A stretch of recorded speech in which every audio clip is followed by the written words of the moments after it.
Hello student, जय हिंद। मैं Satish Gupta, राजतलक IAS academy में आपका स्वागत है। और इस समय हमारा चल रहा है एमपीपीएससी टारगेट बैच 2026 और उसके अंतर्गत एमपीपीएससी मेंस थर्ड पेपर के अंतर्गत पार्ट बी और पार्ट बी के अंतर्गत साइंस में इस समय हमारा टॉपिक चल रहा है डाइजेस्टिव सिस्टम। आपने देखा होगा सिलेबस में जो टॉपिक जुड़ा हुआ है, तो वो टॉपिक सबसे पहले तो विज्ञान एवं उसके अनुप्रयोग।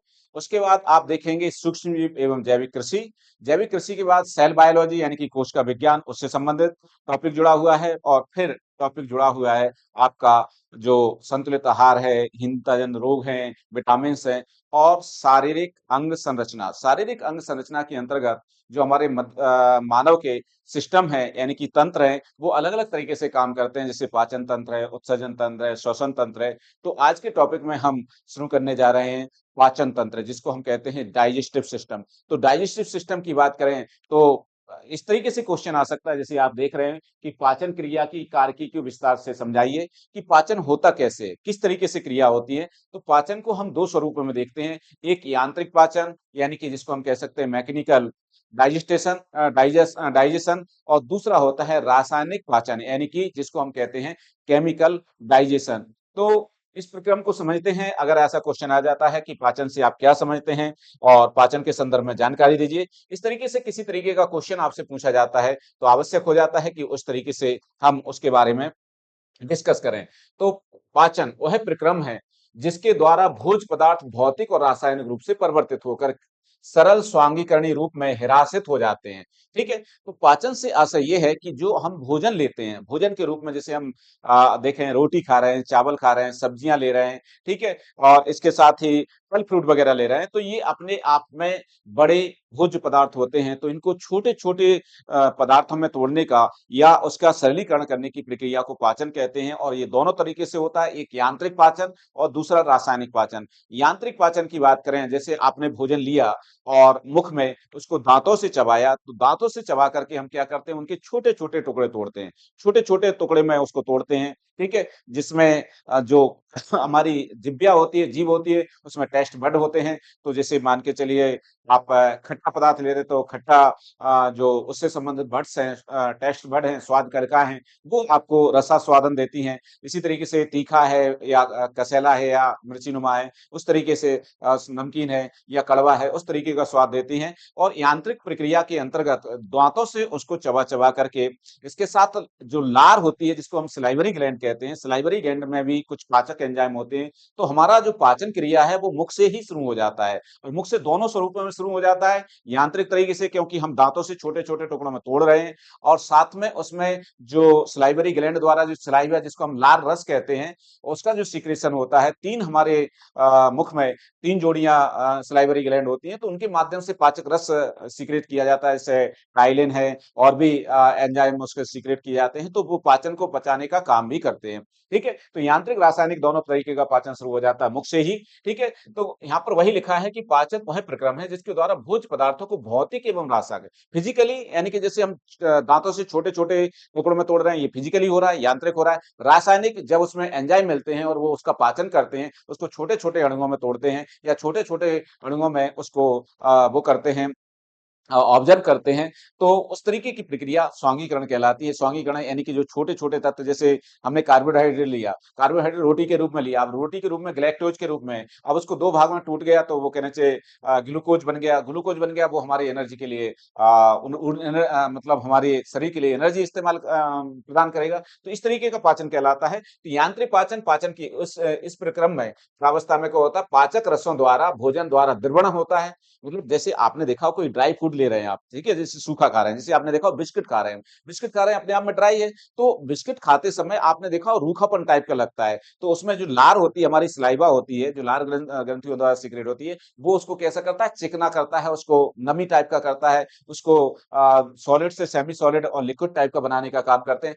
चर्वणन चर्वण जो हम करें चबाने का काम करते हैं, दांतों से चबाने का काम करते हैं। निगलन, उसके बाद हम जब उसको इंगित करते हैं, यानी कि फेरिंक्स और इसोफेगस के माध्यम से आमाशय में जाता है, ये पूरी प्रक्रिया। और साथ में जो आमाशय के अंदर एक कुंचन गति होती है, जिसको हम कह सकते हैं रिदमिक मूवमेंट होता है, ठीक है? रिदमिक मूवमेंट होता है और उसके माध्यम से क्या होता है कि भोजन का पाचन होता है, छोटे-छोटे तत्वों में टूटता है और ये पूरी क्रिया उसके बाद ये आहार नाल के अग्रगामी संचालन के लिए समावेशित किया जाता है। ये पूरी प्रक्रिया क्या कहलाता है? यांत्रिक पाचन कहलाता है।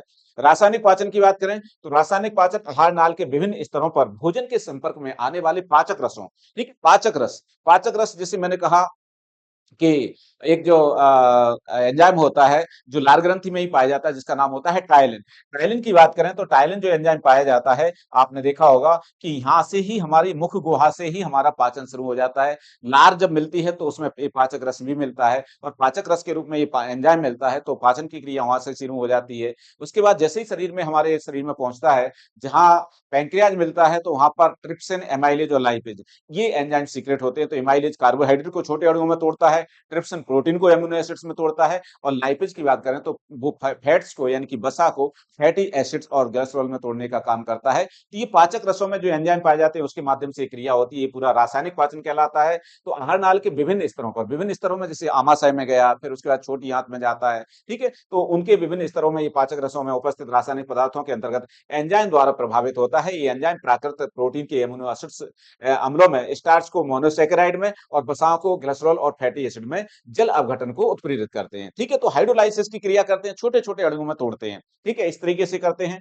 और इस मार्ग में पाचन अभिक्रियाओं के मार्ग में भोज्य पदार्थों के विटामिन और खनिज भी अधिक स्वांगीकरणीय हो जाते हैं। मतलब जो एंजाइम्स हैं, मतलब जो बात करें विटामिन से या मिनरल्स से भोजन में, वो क्या हो जाते हैं? स्वांगीकृत हो जाती है, यानी कि जो आहार नाल है उसमें वो अवशोषित हो जाते हैं और हमारी बॉडी के लिए न केवल एनर्जी प्रदान करते हैं, बल्कि हमारी बॉडी को बिल्ड करने में, वृद्धि करने में, रीजनरेशन करने में लाभ प्रदान करते हैं, उस तरीके का योगदान देते हैं।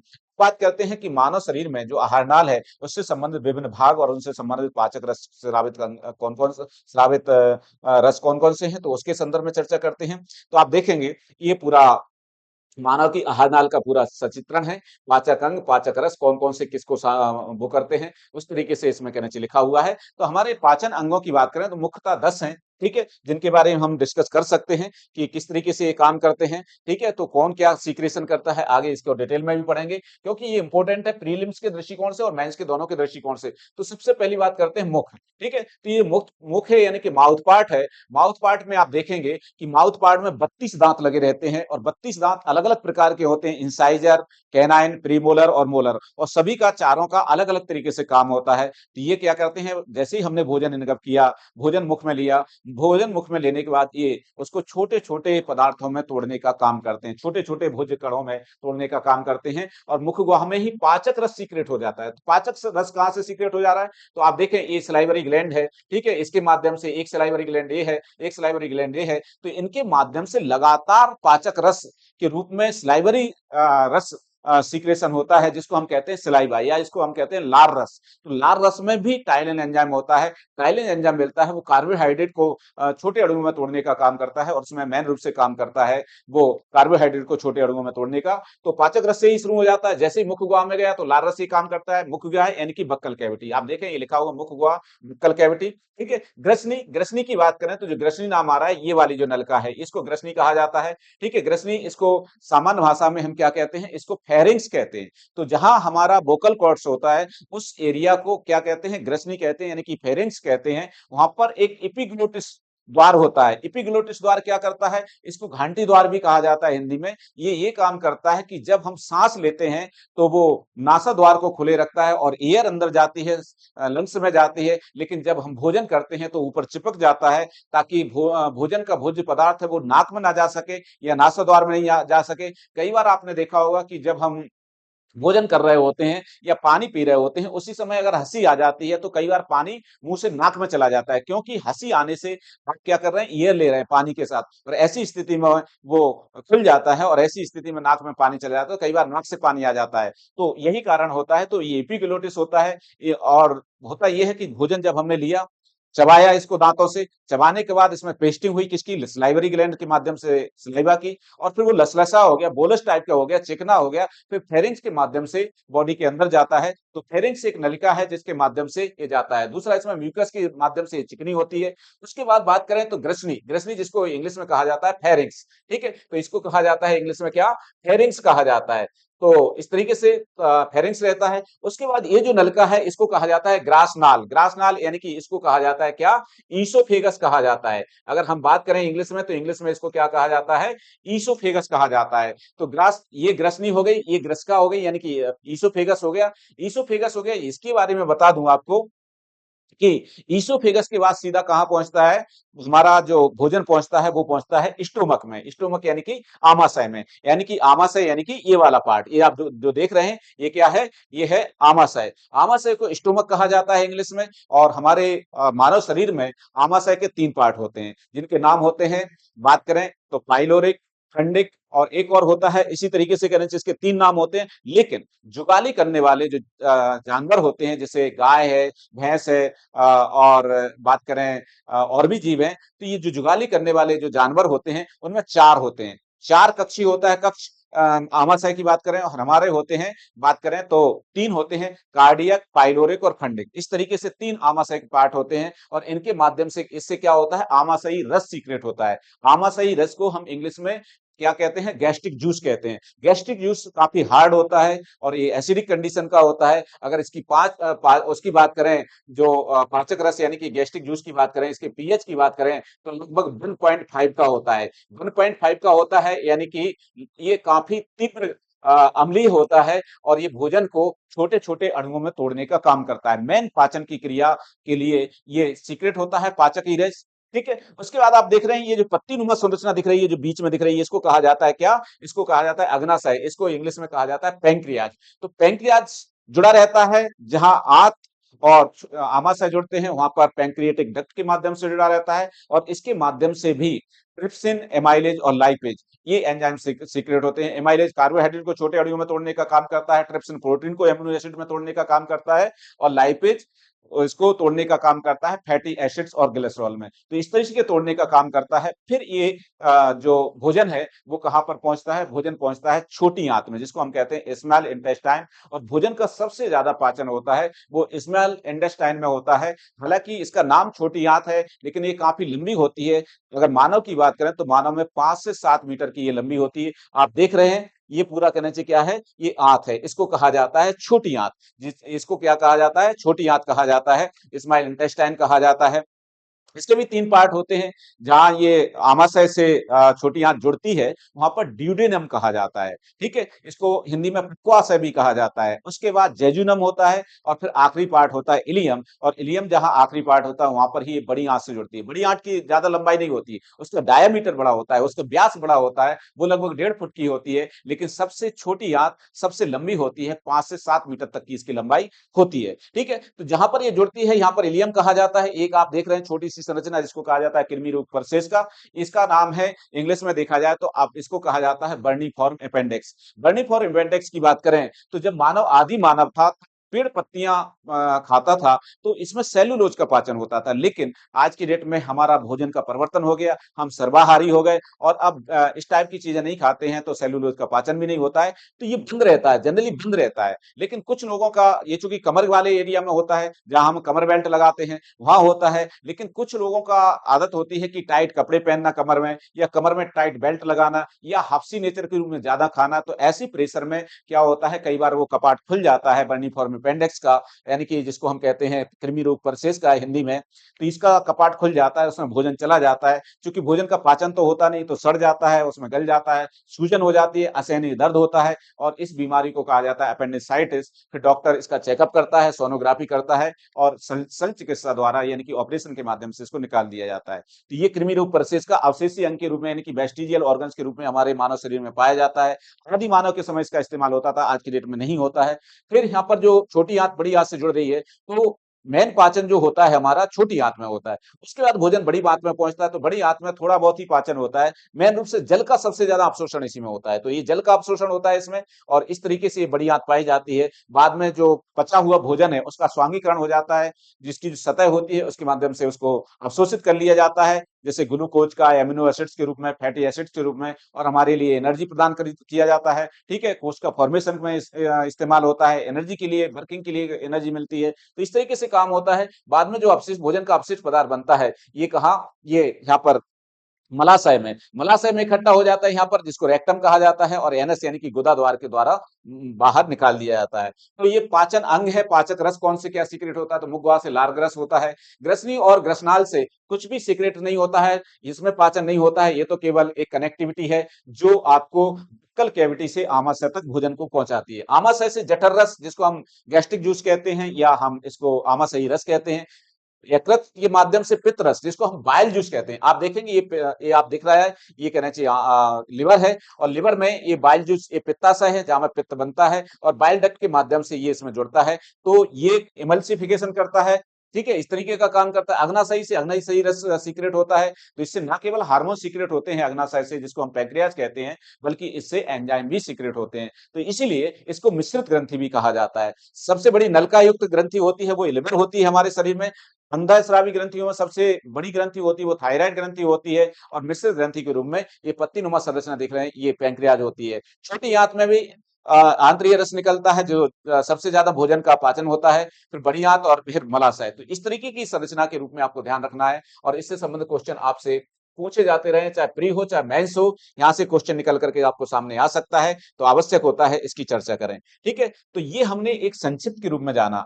हम बारी बारी से जो पाचन तंत्र से जुड़े हुए सिस्टम है, उनसे जुड़े हुए अंग हैं, उनके बारे में चर्चा करते हैं। तो पाचन का मतलब हमारी आहार नाल का मुख से लेकर के एनस तक जो पार्ट होते हैं, उसमें उसके बारे में चर्चा करते हैं। तो सबसे पहले माउथ पार्ट को लेते हैं। माउथ पार्ट की बात करें तो आप देखें, ये पूरा माउथ पार्ट का कहना चाहिए वो है, स्ट्रक्चर है। तो माउथ पार्ट में बात करें, मनुष्य की बात करें तो मनुष्य डायोफियोडोंट और हेट्रोडोंट है। डायोफियोडोंट और हेट्रोडोंट के रूप में जाना जाता है। डायोफियोडोंट और हेट्रोडोंट से मतलब क्या है, उसके बारे में समझते हैं। तो हमारा मनुष्य की बात करें तो ये द्विबार दंती है। ठीक है, इसमें क्या होता है, द्विबार दंती आता है, यानी कि दो बार दांत आते हैं। एक बार मिल्क टीथ आते हैं जो बच्चों में आते हैं, और उनकी संख्या कितनी होती है, 20 होती है। और 20 का वो दंत सूत्र किस तरीके से है, तो उसका सूत्र है 2102 इंटू 2 इक्वल टू 20। ठीक है, इस तरीके से होता है। यानी कि हमारे बच्चों में जो दांत होते हैं, तो इंसाइजर दो दांत होते हैं। ठीक है, दंत की बात करें तो दंत का जो पूरा स्ट्रक्चर है वो इस तरीके से काउंट किया जाता है, यहाँ से काउंट किया जाता है। मतलब एक दांत ये, दूसरा दांत ये, तीसरा ये, चौथा ये, पांचवा ये, छठवां ये, सातवां ये, और आठवां ये। ठीक है, इस तरीके से दंत होते हैं। ठीक है, ध्यान रखना, इसी तरीके से यहाँ से होते हैं, इस टाइप से 8 ये होते हैं। तो ऐसे दांत होते हैं। बच्चों की बात करें तो बच्चों में 20 दांत होते हैं। दो इंसाइजर होते हैं, एक कैनाइन होता है। उसके बाद बात करें तो उसमें प्री मोलर होते नहीं है, दो मोलर होते हैं। तो इस तरीके से दांत होते हैं। अगर हम बात करें बच्चों में, तो बच्चों में एक साइड के दांत हो जाते हैं 5, एक साइड के 5 तो 10, मतलब अपर जाब में 10, लोअर जाब में 10, ऐसे 20 हो जाते हैं। वहीं हम बात करें यंग की, तो यंगों में जो दांत होते हैं वो दांत होते हैं टोटल कितने, 32। तो 32 का जो दंत सूत्र है वो है 21-23। इस तरीके से है 21-23 इंटू 2 बराबर 32। ठीक है, तो आप दांत देख रहे हैं। तो दांतों का जो दंत सूत्र लिया जाता है, इसको इस तरीके से लिया जाता है। ये कहने चाहिए आपका दांत का कैविटी है। तो यहां से कहने से गिना जाता है, तो 1 2 3 4 5 6 7 8 इस तरीके से होते हैं। इसी तरीके से 1 2 3 4 5 6 और बात करें 7 8 इस तरीके से दांत रहते हैं, यहां से काउंटिंग होती है। ठीक है, तो इधर बात करें तो 2 इंसाइजर, फिर एक कैनाइन, उसके बाद 2 प्रीमोलर, 3 मोलर। इधर भी 2 इंसाइजर, एक कैनाइन, उसके बाद 2 प्रीमोलर और 3 मोलर। ठीक है, ये दांत दिख रहे हैं आपको। ठीक है, ये इंसाइजर दांत का शेप है, ये कैनाइन दांत का शेप है, ये प्रीमोलर का दांत का शेप है, और प्रीमोलर का सांप।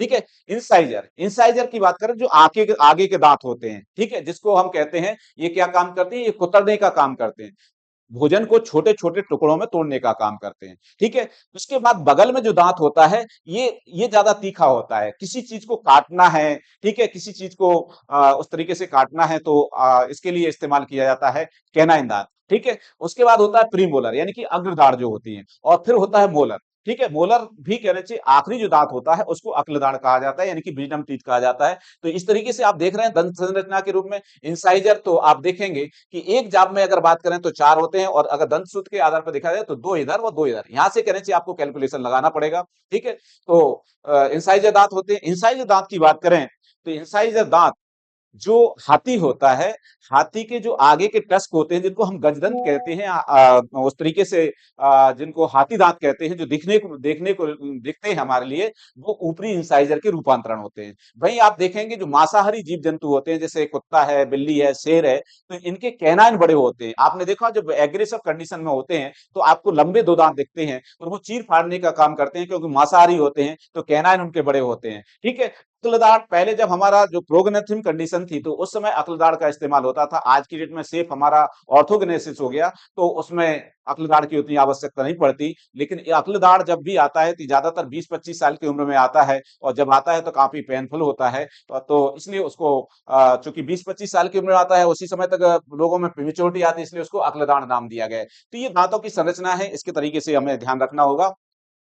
आगे चर्चा करते हैं, आगे बढ़ते हैं। तो ये दंत सूत्र, इसके बारे में, इनसे संबंधित भी क्वेश्चन कई बार आ जाता है। ठीक है। और संरचना की बात करें तो इसके जो ऊपरी हिस्सा होता है उसमें होता है एनेमल। एनेमल होता है जो सबसे शरीर का सबसे कठोर पार्ट होता है। उसके नीचे होता है डेंटाइन। कभी आपने देखा हो उसमें किसी तरीके से कीड़ा लग गया या कोई खराब हो गया दांत, तो वो डेंटाइन से जब संपर्क हो जाता है, डेंटाइन संपर्क करता है नर्वस से, और इसीलिए आपने देखा हो झंझनाहट होती है उसमें, ठंडा गर्म लगता है। तो वो जब एनेमल नष्ट हो जाता है तब ऐसी कंडीशन बनती है। खासकर जिनको पायरिया रोग हो जाता है उनको ये समस्या ज्यादा देखने को मिलती है। तो ये दांतों के बारे में दुनिया ध्यान रखना है। मुख एवं मुखगुही पाचन, तो भोजन के मुख को ग्रहण करने के पश्चात दांतों द्वारा चबाया जाता है।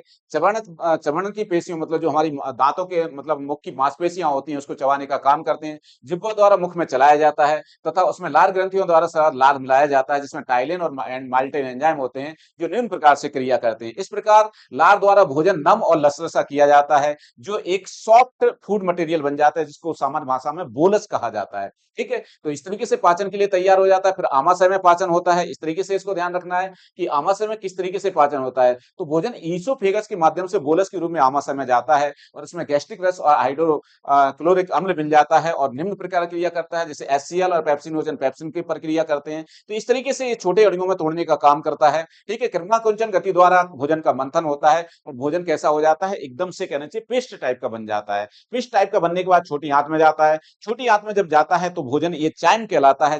ठीक है। पहले बोलस कहलाता है, फिर चाइम कहलाता है, फिर चाइम कहलाता है, और आखिरी में जब छोटी आंत में जाता है तो छोटी आंत में आंतरीय रस द्वारा, जिसको हम इंटेस्टाइनल जूस कहते हैं, उसमें भी बहुत सारे एंजाइम्स मिल जाते हैं, क्योंकि पैंक्रियाज के माध्यम से भी एंजाइम आ जाते हैं, और आंत भी अपने आप में, छोटी आंत भी काफी उसका सिक्रेशन करती है। तो उस तरीके से ये हमारे शरीर में भोजन का पाचन होता है। तो इस तरीके से इसके बारे में ध्यान रखना है। पित्त रस की बात करें तो यकृत का जो पित्तरस होता है उसमें कोई एंजाइम नहीं होता है, लेकिन पित्तरस का अपना रोल होता है, और ये क्या करता है, भोजन को इमल्सिफिकेशन करने का काम करता है। सुक्कस इंट्रेकस जो आंतरिक रस होता है, ये एंजाइमिक क्रिया द्वारा भोजन से जो छोटे छोटे तत्वों में तोड़ा गया जो फूड मटेरियल है, जैसे ग्लूकोज है, फ्रक्टोज है, तो उनको अवशोषित करने का काम करता है। इस तरीके से एक पूरी क्रिया होती है। ये पूरा कैलकुलेशन लिखा हुआ है। ठीक है। मुख द्वारा अवशोषण होता है, कमी होता है इसमें, मुख द्वारा तो अवशोषण नहीं होता है। आमाशय में कुछ जल मात्रा का और ग्लूकोज का, अल्कोहल का अवशोषण होता है। छोटी आंत में मुख्य अवशोषक अंग कौन सा है, छोटी आंत। ठीक है। भोज्य पदार्थ का लगभग 90% अवशोषण इसी के माध्यम से होता है। कार्बोहाइड्रेट, वसा, प्रोटीन और विटामिन और खनिज लवणों के माध्यम से अवशोषण होता है। ठीक है। और बड़ी आंत में जल का अवशोषण सबसे ज्यादा होता है। बाद में जो कुछ भी अपशिष्ट पदार्थ बनता है वो मलाशय यानी कि रेक्टम में इकट्ठा होता है, और एनएस यानी कि गुदा द्वार द्वारा बाहर उसको विसर्जित कर दिया जाता है। ठीक है। इस तरीके से है। मानव शरीर की जो लार ग्रंथियां कौन कौन सी हैं, तो मानव शरीर की जो लार ग्रंथियां, बक्कल कैविटी में 3 जोड़ी लार ग्रंथियां पाई जाती हैं। पैरोटिड लार ग्रंथि, ये बाह्य कर्ण के नीचे पाई जाती है, बड़ी सबसे बड़ी लाल ग्रंथि होती है, और ये मुख में स्राव एक्सटेंशन लंका के माध्यम से करती है। इसी में जब सूजन हो जाती है तो आपने देखा होगा लोगों को मम्स के रोग हो जाता है, जिसको हम गलसुआ कहते हैं। ठीक है। वो हो जाता है। सबमैंडिबुलर, ये निचले जबड़े के कोनों में पाई जाती है। ठीक है, उधर पाई जाती है। और सबलिंगुअल, इसकी बात करें तो जीभ के नीचे पाई जाती है। तो आप देखेंगे कि ये जो कहना चाहिए वो है लार रस है, तो लार रस इसके माध्यम से सीक्रेट हो रहा है। ठीक है। ये 3 जोड़ी हमारे बुक्कल कैविटी में यानी कि मुख में लार ग्रंथियां पाई जाती है। ये पैरोटिड ग्लैंड, ठीक है? ये लार ग्रंथि है और कई बार इसमें सूजन हो जाती है जिसको हम कहते हैं गलसुआ, ठीक है? गलसुआ रोग इसी की वजह से होता है। सबमेंगुअल तो यहाँ पर भी लार ग्रंथि पाई जाती है और यहाँ पर भी लार ग्रंथि पाई जाती है और लगभग ये मान के चलिए कि लगभग 1 दिन में 24 घंटे में 1.5 लीटर तक लार का सीक्रेशन होता है, ठीक है? कई बार आपने देखा हो कोई हम दंत चिकित्सा करवा रहे हैं, उस समय भी लार काफ़ी आ जाती है तो कॉटन लगा देता है डॉक्टर, ठीक है? तो ये लार जब भोजन लेते हैं तो भोजन को लसलसा और हमारे मुख को नम बनाए रखने का काम लार करती है। लार क्या कहना चाहिए जो देखा जाए संगठन क्या है, तो इसमें 99% तो जल ही होता है। कार्बनिक लवण के रूप में NaCl, KCl होता है, म्यूकस भी होता है, इसमें एंजाइम टायलिन भी होता है और लाइसोजाइम होता है। लाइसोजाइम एंजाइम की बात करें तो ये जीवाणुनाशक होता है। आपने देखा हो कुत्ता बिल्ली वगैरह में कहीं चोट लग जाती है तो जीभ से कहना चाहिए उसको साफ करते हैं क्योंकि उसमें लाइसोजाइम एंजाइम होता है तो उसमें बैक्टीरिया ना पनपे उसके लिए वो ऐसा करते हैं, ठीक है? वहीं का बात करें तो टायलिन एंजाइम पाचक एंजाइम का काम करता है यानी कि ये ग्लूकोज को कार्बोहाइड्रेट को ग्लूकोज में कन्वर्ट करने का काम करता है। इसका पीएच की बात करें तो ये 6.4 है। पीएच की बात करें तो पीएच यानी कि जो हाइड्रोलिक पावर होता है उसके आधार पर अम्लीय और एसिडिक प्रकृति का निर्धारण होता है तो इसका पीएच है 6.4 यानी कि ये हल्का अम्लीय होता है लार। पाचन की बात करें तो लार में एक स्टार्च बिक्टन एंजाइम टाइलिन पाया जाता है जो पॉलीसैकेराइड पर क्रिया करके उसको माल्टेज शर्करा में परिवर्तित करने का काम करता है। भोजन को स्नेहक बना लुब्रिकेंट ऑफ फूड करता है मतलब भोजन को नम और लसलसा बनाने का काम करता है ये, ठीक है? ये इनकी खासियत होती है। इस तरीके से जानकारी आपको ध्यान रखना है।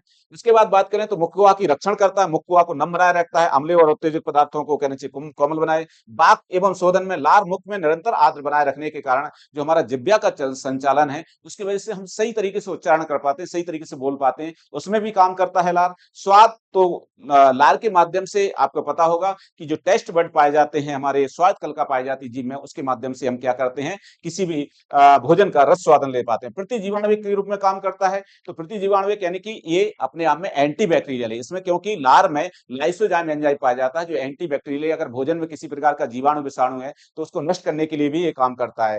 काम क्या है इसके लार रस के, तो लार रस के काम है पाचन, भोजन का स्नेहक और बात करें मुख गुहा का रक्षण और वाक्शोधन और स्वाद और प्रतिजीवाणु, ठीक है? तो ये आज हमने पाचन क्रिया के बारे में समझा। इसकी जो सबसे बड़ी ग्रंथि है पाचन तंत्र से संबंधित उसका नाम है यकृत।